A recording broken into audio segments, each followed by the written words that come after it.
Well, so I'm an admin of our private neighborhood group, and she created a post, I want to say around, I want to say 7:30 maybe ish, 7:30 that morning, Monday morning, simply just saying, my son is missing, and kind of commented on a little bit about him. Like, I think she made the comment about how tall he was, and that he was autistic and he was missing. Please check your cameras. It was just like a two-liner, just real quick. I think that from what I understood, she called around 6:30 that morning. I think was it about 6:30? I think is okay. So yeah, it was. And I think from what another neighbor said, that she actually caught her SUV leaving the neighborhood, right before that or right after that. And so it was, she did all that and then came back, and then I guess that's when she put it on the Facebook page. But I also remember what I thought was very odd was shortly before that, another neighbor. So if their house is here, if you're going up Stafford, a little bit farther up Stafford, was actually the first one to ask, hey, what's all going on in the neighborhood? Because my older son left to go to work that morning, approximately 8 o'clock, and there was already police all up and down Stafford, like just covering it. And they were already out walking around and stuff. And so I don't know, I guess she saw some of that traffic as she was leaving to go to work, and she posted first on the Facebook page. And then Katie, after that, is when she posted, and I went back to find that, and that previous neighbor deleted her post. She had to have deleted it, because you can't, if you're not the creator of the post, you can't delete someone else's post. They have to delete it. But when I went back a couple weeks after everything happened and things kind of calmed down a little bit, I was talking to somebody else, and I was like, I remember, didn't such and such make the post first? And this is a neighbor down the street from me. And she said, yeah, I remember that. And I was like, I wonder what the time frame was different. And I went back to look, and it was gone. So the original neighbor that very first posted asking what was all the commotion going on. And I still wonder if that's why Katie posted that. But then it was like 2 or 3 neighbors after. So Katie posted her comment or her post, and then several people commented after. I didn't see anything. Because she was asking, like, everybody check their cameras.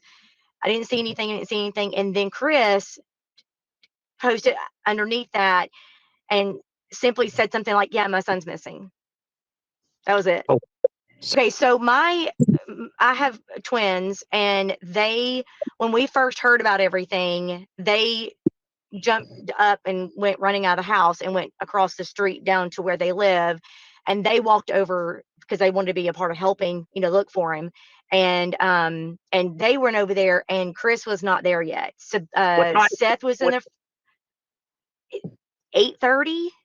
8:30, okay. 8:20 ish. Yeah, because my oldest son had already left for work. He left about 8.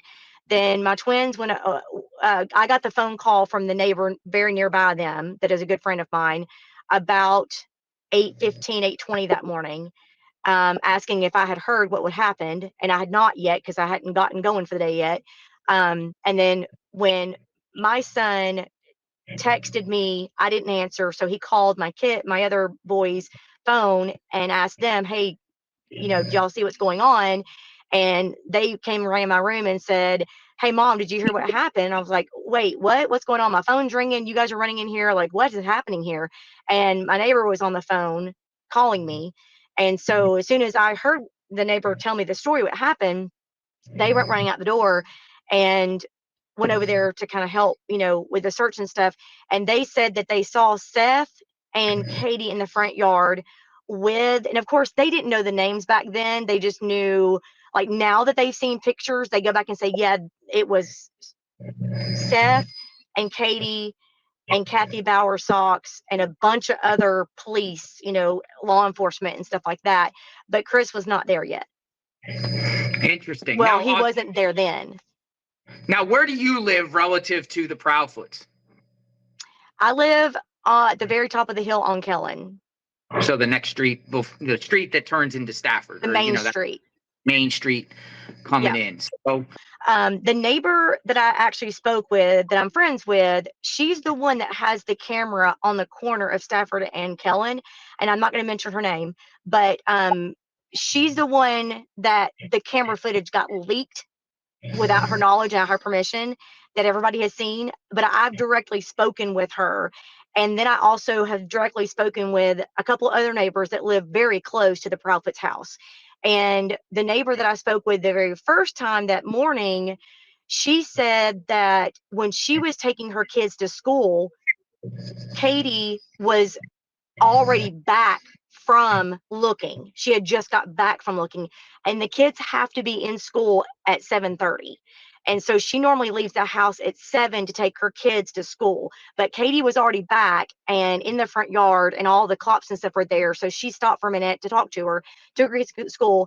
My neighbor that had the camera footage told me that her timeline is not working correctly, but when she puts it all together with the sunrise and then the bus coming through and all of that, she said it was approximately about 6 o'clock, 6:15, 6:20. It was right in between supposedly when she discovered him missing. Supposedly she gets up, she runs around the house, she gets dressed, and she drives out of the neighborhood and that kind of thing and goes looking for him. But I know the neighbor next, if you're looking at the Proudfoots house on the left, when she went running out of her house hysterical, the neighbor next to her was already out. You know, of course, everybody's getting up, getting ready for work, getting kids ready for school. Bus comes 6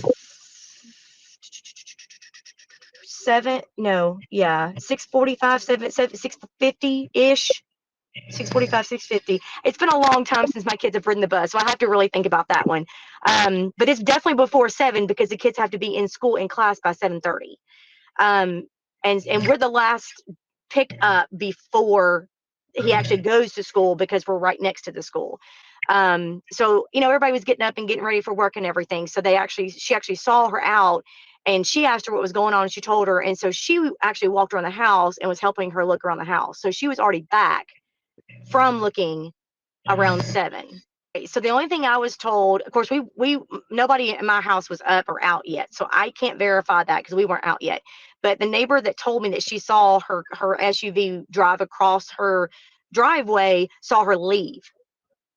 like so that was when she went to the school, thinking that he had walked to the school on his own, which I don't know why. He's never done that before. So why would he do that? I mean, like, why would he just walk to school by himself? Plus, he had no shoes on, supposedly. So, like, why would he walk to school by himself? So, but that's what I was told, that she actually walked around her house outside, didn't find him. So she got in her car and drove to the school. Yeah, from what the neighbors, of course, I don't have kids that ride the bus anymore. But from what the neighbor nearby said, that he did ride the bus. Now, the neighbor on the corner that has a surveillance camera said that there is a special bus that comes for certain kids that have special needs and whatever. And she said, I don't think he gets on that bus. I think he gets on the other bus. So that was what I was told. I can't verify that, so I can't answer that appropriately. I told my neighbor down the street, I said, I didn't even know we had these agencies. I mean, like, I've never in my life ever seen such a response. It was overwhelming. It was like, it kind of freaked me out. Like, oh my God, I feel like I'm living in a real life, like, drama crime scene. It was the craziest thing I've ever seen. The very first that came out was the sheriff's department, because we live in the county.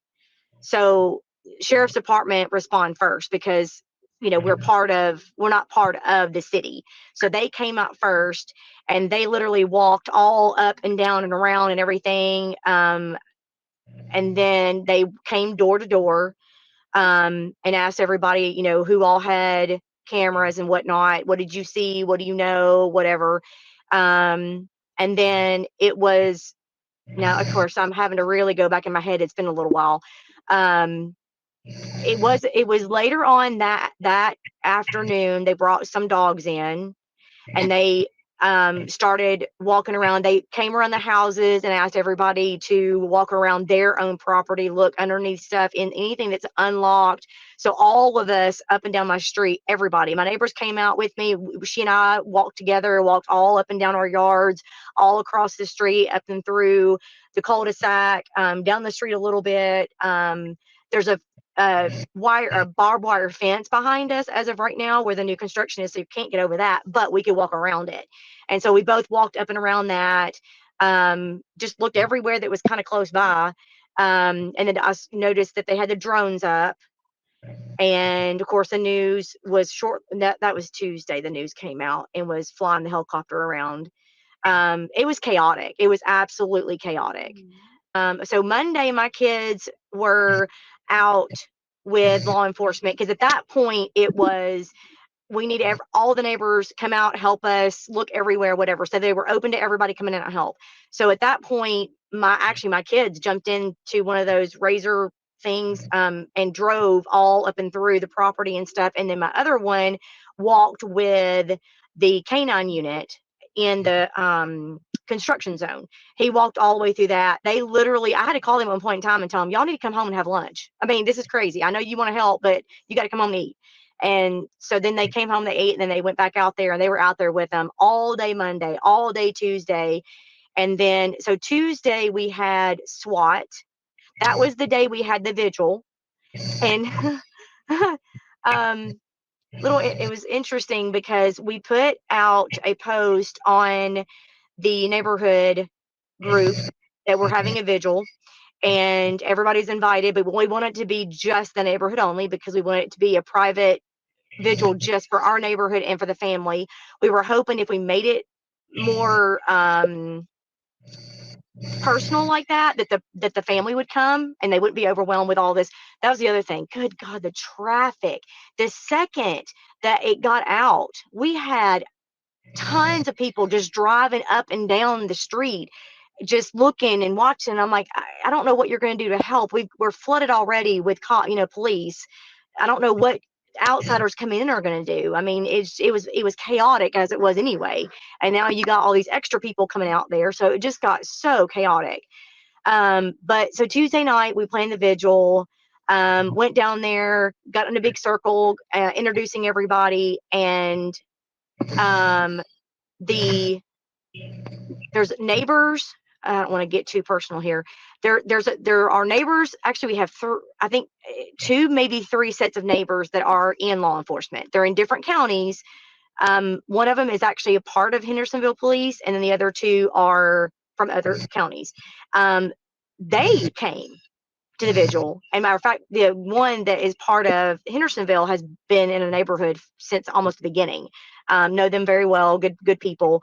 And he was down there with a flashlight because we had so many people driving up and down and around and circling and going up and down and circling and coming back and forth. And we're just like, good grief.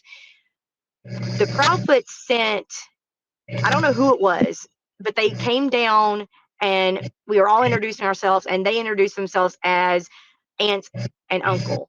The Proudfoots? Don't have a aunt and uncle? Proudfoots.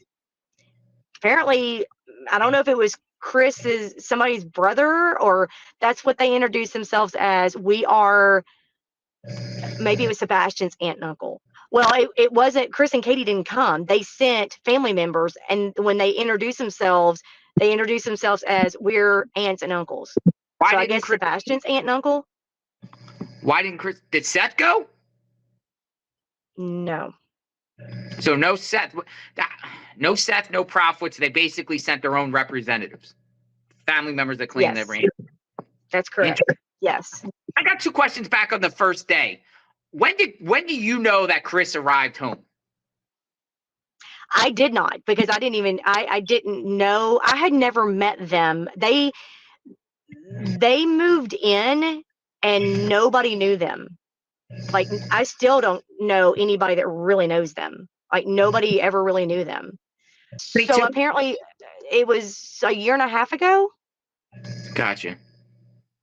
Gotcha. Yeah, and they just saved to themselves, and nobody really even knew them. I didn't even know that the original owners sold their house, and not because we don't, our neighborhood is just a real quiet neighborhood. Everybody kind of stays to themselves, except for, if you need something, or if a dog, a pet gets out, or if somebody goes on vacation, hey, will you watch my house, that kind of thing. But we don't really, unfortunately, I think everybody's just have busy lives and stuff, and we just don't know. I mean, like each neighbor knows the neighbor next to them. Like I know all the neighbors around me, and I know a lot of their original neighbors that were there from day one, but I don't know the ones that have moved in over the past 5 years. And I think with COVID, that kind of messed everything up too. Gotcha. Somebody put in the chat, what time does the trash get picked up in the morning? That is the biggest misconception. Here we go with the whole light thing, right? This is where we're going. So one more thing first. The very first day, the dogs. You saw dogs out there. You saw. Oh yes, did you absolutely. See the dogs going a specific direction or area? Did you see them centered around a certain area, or did they pick up any scent? Okay, so there was no scent that was picked up from their house to anywhere. However, and my kids were with the handler and the canine, and actually watched. He followed them all through the construction zone. And one of my kids actually saw one of the dogs take the handler to one of the retention ponds. And not only did he go to the retention pond, he ran to it and jumped in it. And the handler had to go and get him and take him out of the water and then dry him off. And my son looked over the handler and said, "Oh my gosh, I've never seen anything like that before." He looked at me and said, "He's never done that before." And my son said, "Why did he just jump in that?" He said he was following a scent. And then the other on that, did they go in the water? Did they stake scuba divers or anything in there? Supposedly, when I told Seth that when I met him at the most recent vigil, he said they drained the pond twice and nothing. But not only did I see that, but when on day 3, I think it was Wednesday, when National Guard came through and they had their dogs. Oh yeah. Oh yeah. I didn't know that. Oh yeah. Oh yeah, they were all up and down through the neighborhood. That's why when everybody said, the police aren't doing enough, I have some of my own personal thoughts about that, but I will tell you right now, we had we had the Sumner County Sheriff's Office, we had Hendersonville Police, we had state troopers, we had National Guard, we had drones, we had helicopters, we had canines, we had 2 sets of different canines, and the National Guard brought theirs. So we were flooded. Okay, so back to the whole dog. Let's do the trash, because the trash is what everyone is like curious about. The time the trash picks up, and then in reference to the lights. We're going to talk about the 3 a.m., 3:10 a.m. lights. Let's talk about the trash. What do you know? So our trash gets picked up by J.E. McMurtry Disposal, has for many, many, many years. They used to, a few years back, they would pick up around 6:30-ish, but then the bus was coming through and it was making it hard for them to come through with the bus, and all the kids were out and it was just chaotic. So they switched it, and now they go down my street about 5:30, 5-ish, between 5:15-ish, 5:20, something like that, every Monday morning. That's going down my hill though. That's not when they come in and they're going around it. That's when they're coming back down. So other misconception is a lot of people are saying that they have to hand dump the trash bin in there. They don't. It's a new truck. They have an arm and it does it for them. So that was another thing where they're having to pick up these big. No, they're not. They have an arm. They roll it over to the arm, connect it to the arm, and they dump it in. You can hear it. I mean, it's not quiet. It's loud. I mean, you can hear the arm doing all that. So by the time they collect the trash coming up the street though, not going down it. They're collecting it as they come up. So I guess they're probably in the neighborhood just like around 5. Big misconception was that the neighborhood behind us, they get picked up by a different company on Tuesdays. So that's a whole different thing. Is that construction development you're talking about? Well, that was the dumpster that everybody was asking about. How is it possible that, you know, whatever, that the dog hit over there as well? The second dog that was out walking hit also by the trash dumpster. And the trash dumpster owner found that out when law enforcement told him that we got a hit by the dumpster. The owner of the dumpster called them back and said, okay, we dumped our trash on this certain day, Tuesday, whatever, on that certain day in Kentucky. So you guys need to go and get a warrant, obviously. And he gave them permission to go search the Kentucky dumpster or landfill. So that's why they went to Kentucky. And then I was told that they also checked Gallatin and Nashville as well. That night, Katie claims, the night of the 25th, that Sebastian takes the trash out after they arrived home from going out to dinner. Go ahead. There's no specific footage of that. The neighbor that has the Ring door camera that saw that, she said to me on the phone that the only thing you can see is a silhouette. She said you cannot see a physical person. There is absolutely no physical proof of Sebastian being at their house that night after dinner. There's nothing. There's her car coming home. My neighbor did tell me that she saw her car come, but she parks in the garage, so nobody saw him get out of the car. What time was that? I always want to know what time she arrived home. Do you know? I asked, and she said that it was so dark that she couldn't really see. She saw about 6 or so, I think is what she said, ish, because they went to dinner at Texas and then supposedly came home, and then her car came into the driveway around 6, and then somebody pulled the trash bin out, you know, after that.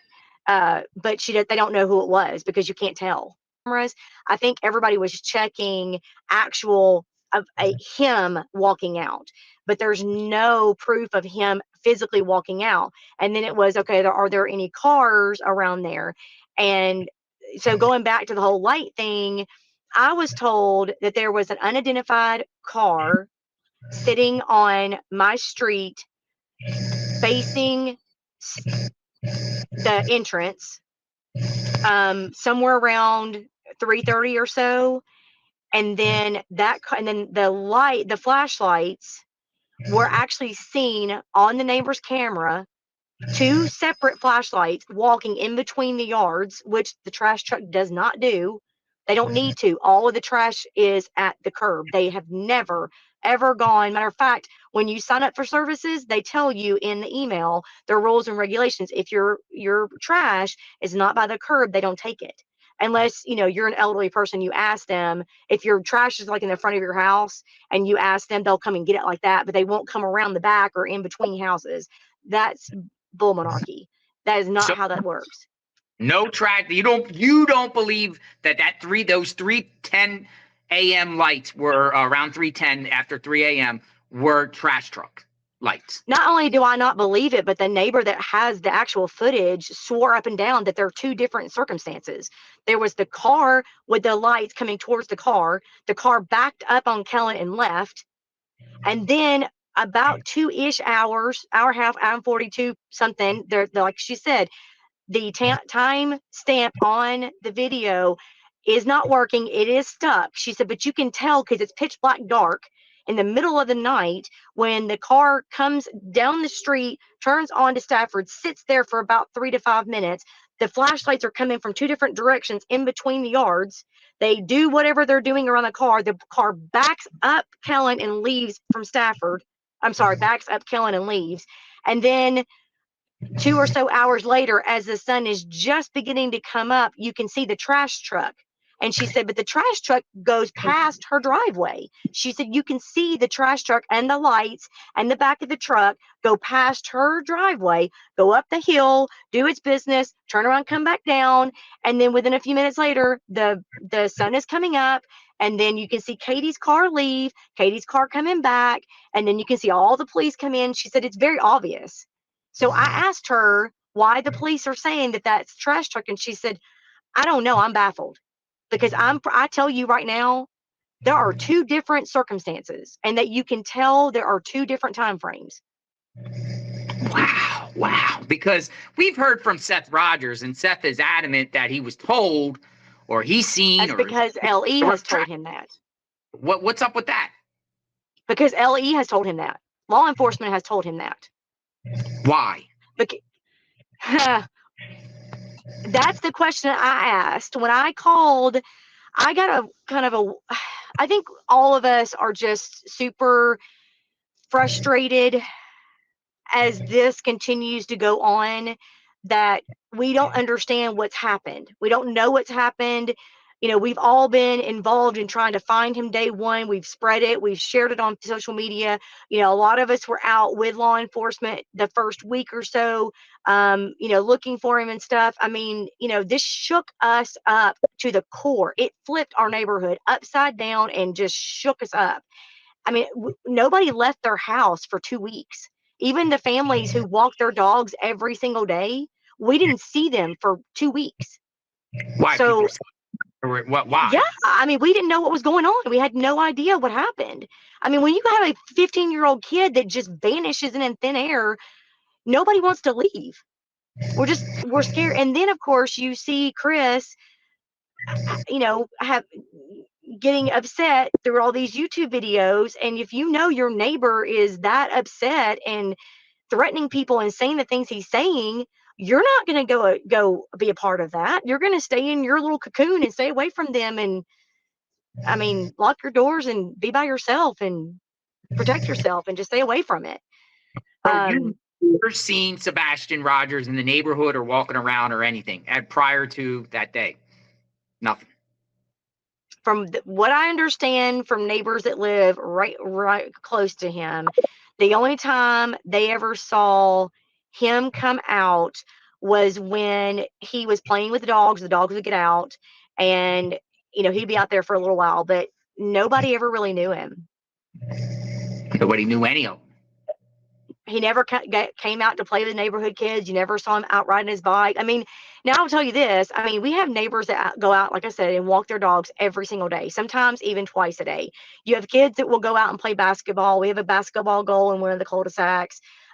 Kids will come up and play basketball in the basketball goal. They'll walk, you know, ride their bike. We have a one kid that has a four-wheeler and a dirt bike, and he rides around, that kind of thing. Didn't even know Sebastian existed. Never played with anybody. No friends, nothing. Never had any friends over their house. How long was, because I heard that Seth was there for a few days staying with the Proudfoots. Did you hear that? I did. Well, I saw his, well, I didn't know he was staying in their house, but I saw his truck there every single day for, it was, see, when I heard that he had stayed in their house for 3 days, I was shocked. I didn't realize he had actually stayed in the house because, and then they said 3 days. I'm like, well, that's odd because his truck was parked on the curb of the street for about a week. But I didn't know he was actually there because he was out searching. Like, he was actually at the command center for the first week every day, all day long. Seth was. Not Chris and Katie. Chris and Katie? Oh, no. They never left their house. Never Not that I'm went aware of. with any flyers, go to door, you know, to speak with neighbors, ask them if they seen anything, nothing. No. Gosh, what day was it? Thursday, I think it was. I think it was Thursday. That Thursday night. Now, mind you, our neighborhood is on pins and needles. Don't know what happened to this kid. Don't understand. Law enforcement's, you know, coming up and around. We've got every department that I didn't even know existed. Like I said, I didn't even know we had a SWAT team. I didn't know we had, you know, drone footage. I didn't know we had any of this stuff. I mean, we're, you know, a small county. I had no idea. Not a small county, but you know what I mean? Like, we're away from like the big crowd, you know, the city. Never had any issues. So I didn't even know that any of this stuff has existed. So we're all kind of on pins and needles. And so anything weird, let me go back a little bit and say the night before this is the reason why this happened. The night before this, I had went to work that night, I think. I did something. I wasn't home for some reason. My son was on our back deck. Now, our back deck faces the construction. the top, Gotcha. the back of the construction. And so he was on the back deck talking to somebody, and he looks out and he says, well, that's really weird. And she said, what? And he said, look at the light out there. And there was a flashlight. It was kind of a dim flashlight, but you could see it because it's pitch black dark. And he said, why is there a flashlight over there? It was one single flashlight, and it was like walking in the back, kind of over in the back of the woods area. And it like walked around, stopped, walked around a little bit, stopped, and then just disappeared in the back of the woods. And so he called me and he's like, what do I do? And I said, you need to call law enforcement. Like, call the number. We had a flyer, had, one of those flyers. And I was like, you need to call the TBI and tell them and figure out what to do with that. He did. And nothing. No phone call back. No, nothing. Nothing. Just, okay, thanks for the letter. I'm like, okay, that's awfully weird. I mean, you would think that they would come check that out or call you back and ask you. Yeah, follow-ups. Nothing. No, they didn't even call him back to ask him, like, exactly where are you? What did you see? Nothing. Nobody ever followed up or nothing. And so he was like, that's really weird. And I was like, yeah, that is weird. I mean, with a missing kid, you would think they would be coming flying up here to figure out who that was. So it was the following night. So now, of course, we're all like, even more in pins and needles. Like, is people just going to just start walking around our neighborhood in the middle of the night like they're pitch black dark in the night? And so he was coming home. We were all at home and still looking around and talking to neighbors and figuring out like what the heck is going on. And he comes home and walks in the door and is like, Mom, I don't know what to do. And I'm like, now what? And he said, there's two people, a real tall, skinny guy and a real small, it looks like a girl maybe, that is walking up our street. Now, we do have families that will come out and walk their dogs at night before they go to bed, but they had no dog with them, no nothing. And the strangest part about this was this guy was wearing dark black, wide, like ski goggles. You've been in my neighborhood. You can't see your hand in front of your face. It is so dark at night. It was Scary. 9 o'clock at night. Why is somebody walking with these big black goggles? How can they even see? Well, with everything going on, I'm thinking, okay, that's very suspicious. I got to check on that.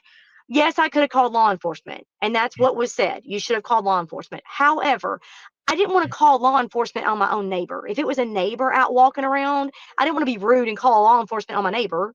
So I told my son, I said, you know what, let's go. He's got a Jeep that's got a bunch of lights on it. And I said, let's drive down there and turn your lights on and see if you can see somebody out there walking. I said, I'll call law enforcement and let them know what we're seeing, and then we'll just turn around and go back home. I wasn't going to follow them. I just wanted to see if I could find them. So we're driving down my road. We turn up Stafford because we couldn't find them. Like, well, maybe they went up Stafford. We went up Stafford. Now my son's Jeep is loud. And so but I didn't even think about it. I was more focused on who this person was. So he drives up Stafford and he says to me, hey, while we're up here, where's Sebastian's house? And I'm like, oh, we just passed it. So he turns around and goes back down, and we're going slowly because I was trying to point out Sebastian's house. And so I pointed it out, and he's like, oh, okay. And so we drive back around, and we're driving back down to the other side of the neighborhood. There's another cul-de-sac. And he said, wait a minute. Didn't you say that this other neighbor has a Ring camera? And I said, yes. And she's the one that saw the silhouette in the window and the lights in the house go on and off and whatever. She's like, but that doesn't make any sense, because if that house is located here, how can she have seen over here? And I'm like, okay, go back up the street and I'll show you. So we went back up the street to show him where that house was versus this and all the whole thing. And as we were coming back up, we kind of stopped. Now, this is my neighborhood.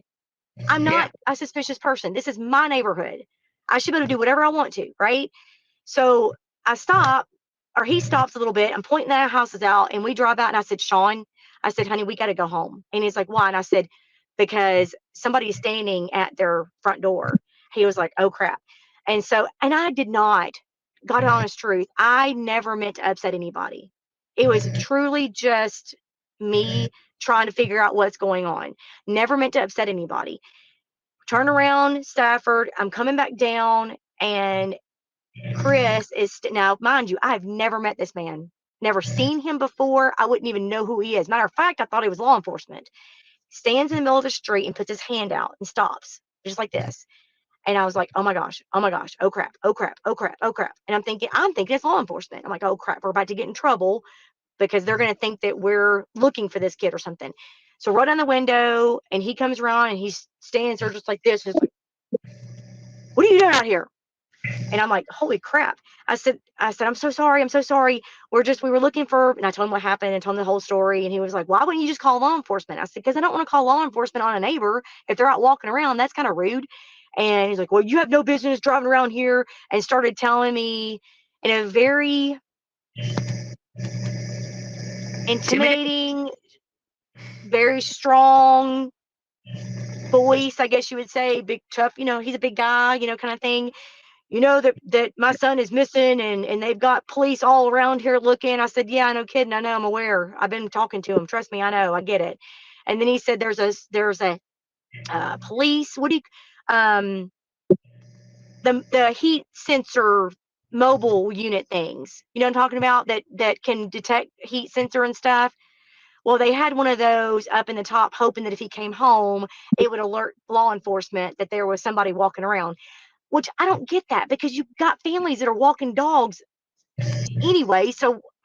Anyway, so I was like, I'm so sorry. I'm so sorry. I kept apologizing to him, and he got really upset and, kind of said some things, and I was trying to calm him down, and I apologized. And my son's girlfriend was in the back, and she thought that if she rolled the window down and said, I am such and such, and I go to your son's school, that he would calm down. Even though I said, hey, I'm your neighbor. I live up there. Everything's fine. I'm sorry. I didn't mean to bother you. I thought even me telling him I was his neighbor would calm him down. It's like he just glossed right over that. He didn't care. So she says, I'm such and such, and I go to school with your son. And he stops mid-sentence to me and said, oh, and got like stopped, looked at her and said, your name? And she said, yes, sir. Like, how do you know? She only gave him her first name, and he said the whole thing. And she was like, how do you know my name? And I was like, what the crap? I looked at my son. I said, we need to go. We just need to go. We just need to go. And I'm like, I'm going to call the police, because this is getting, I don't know. I don't understand. I wish you could have, I can't describe. His body language was just very It stern. wasn't like for that people were out there looking for his son or thing. He was more like trying to stop. Get off my street. Get off my street. Get out of here. Get off my street. Go home. Leave me alone. Get away from us. But he told her that, so you're the girl that runs this Facebook group and this, that, the other. I'm going to demand you take that off. You get your phone. And he said, where are your parents? And she said, at my house. And he said, well, I'm going to find out where you live, and I'm going to come knock on their door, and we're going to have a conversation. And she said, okay, good luck with that. And I was like, you know what? Look, we don't want to, cause any issues and whatever. I try to give him grace. Don't know the man from nowhere. And I just kept saying, he's upset. His son's missing. He's really upset. He's very defensive. Maybe that's just all that what it was. Now that I've seen some of his YouTube videos, and I'm like, yeah. Chris kept saying that he would go outside and play, and, all that kind of stuff. And she's like, I don't remember ever seeing him really outside playing. Like, there's no playground. They don't have a playground outside. They don't have a trampoline outside. Like, if you looked at their yard, you wouldn't even know. There's no bike. There's no like scooters. There's no basketballs. You wouldn't even know they have kids. There's nothing in their yard to play with. He's never outside. Like, he didn't go outside and play catch with his dad. Nothing. I know there were some family issues. Like, there were some personal stuff going on within the family between Katie and Chris. Seth told us, that he was supposed to get full custody. One minute he says that Katie was okay with it. The next minute I'm hearing that Katie was not okay with it. I don't know their personal story. I know that neighbors are close by them heard fighting within their family outside, verbal things that were said outside. So I don't know that it was, I think there were some struggles within the family. Everybody's got their every family has issues. I get that, but I don't know. Families typically would get into that kind of a dispute outside. I mean, if I was going to have a conflict of interest between my kids and I, or my husband and I, we would be inside. I wouldn't be outside making that known. And apparently there were some situations where things were heard that weren't good. Bobbie, when did those fights occur? Do you know? Women over the past, I mean, I guess since they've been there, like, periodically. It wasn't like a one-time thing. There were other, times where things were said and that kind of thing. I don't live close enough to them to have heard that. I mean, they would have to have screamed at each other for me to have heard that. I didn't hear it, but I know that neighbors around them have reported hearing things that were said outside, and it wasn't like a one-time thing. Things that he was saying, I can't imagine him making certain things that were set up enough for CPS to be called on them. And I know they were called multiple times. I want to get into their whole personal life. It's not my place. But a neighbor had told me that there were things that were said between, like, Chris and Katie would get into an argument, like in the driveway. And then Sebastian might come outside and Chris would raise his voice at him, either get inside or what are you doing out here, or make comments to him like that.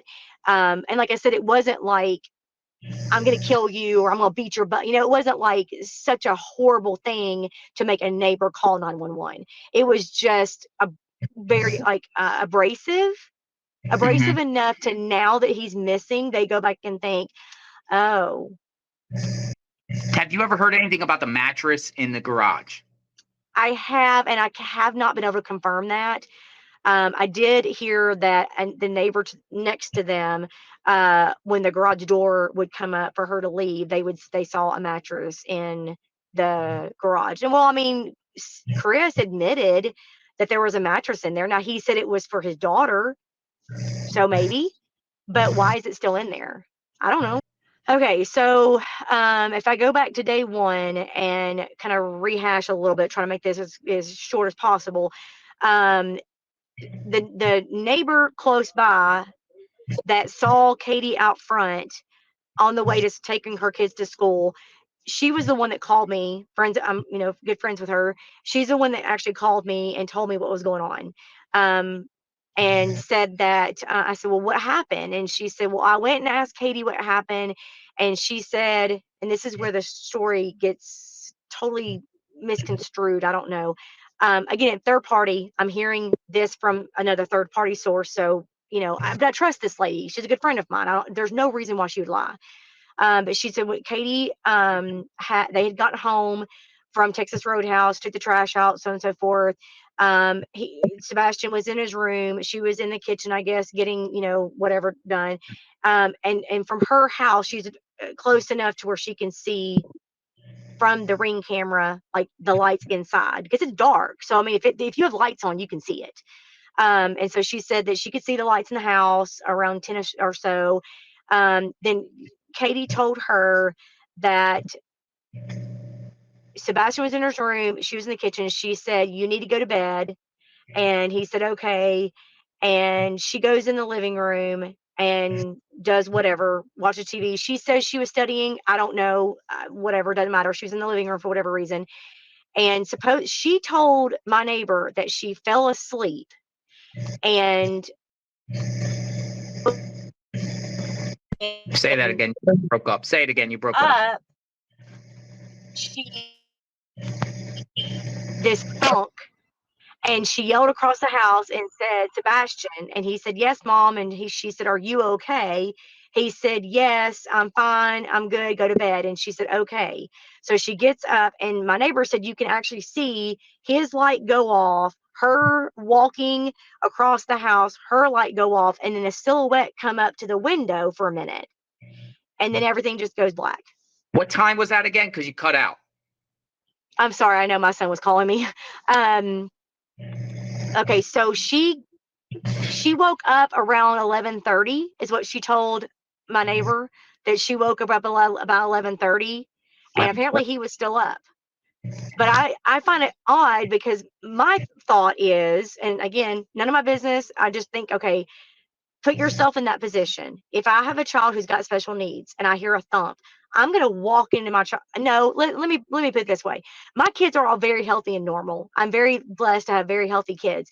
But if it's 11 o'clock or 11:30 at night and my kid has to be up at 6 the next morning, I'm going to be in their room yelling at them and taking their electronics away and telling them, go to bed now.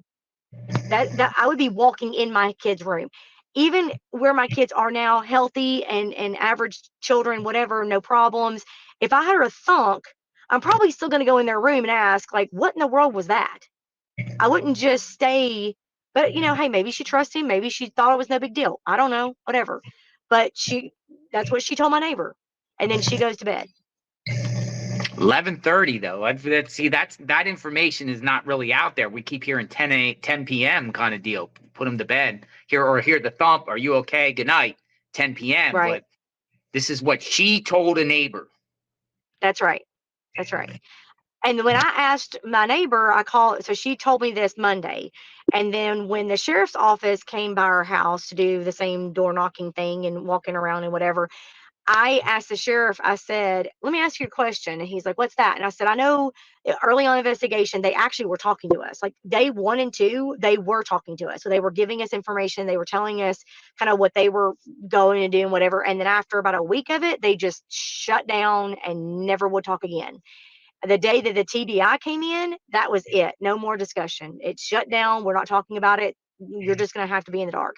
So, but this day 2, when the sheriff's office came in, no, I'm sorry, the state troopers came in. Still don't know why state troopers got there. Haven't figured that one out yet. I don't know why state troopers would be there. But state troopers came in. Actually, they came into my driveway because they were rinsing their shoes off. They had gone into the construction area and his boots were all muddy. And so he and my son were rinsing his shoes off. And I looked at him and I said, let me ask you a question. He's like, what's that? And I said, if you'd fallen asleep in the living room and your kid walks out the front door, wouldn't you have heard that? And he was like, not only would I have heard that, but I would have jumped up with my gun in my hand to figure out who's coming in my house. Yeah. Because that's the thing is, like, she falls asleep on the couch and her kid just walks out the door. But then when I asked my neighbor about that again, called her the next day, I'm like, okay, explain this to me. This is what you said. I don't understand that. And she said, oh, well, she woke up and then heard the thump and that kind of thing. So that was the very first thing I asked my neighbor when she told me that Sebastian is on the spectrum. And I said, hold on a minute. Doesn't she work for Brinks? And she said, yes. And I said, she has a special needs child. She works for Brinks. Does she not have security or locks or some kind of like a safety, something to keep him from coming out? And she said, not that I'm aware of. Now, the people before them, I do not believe they had security. They were elderly couple, so I don't even know if they cared.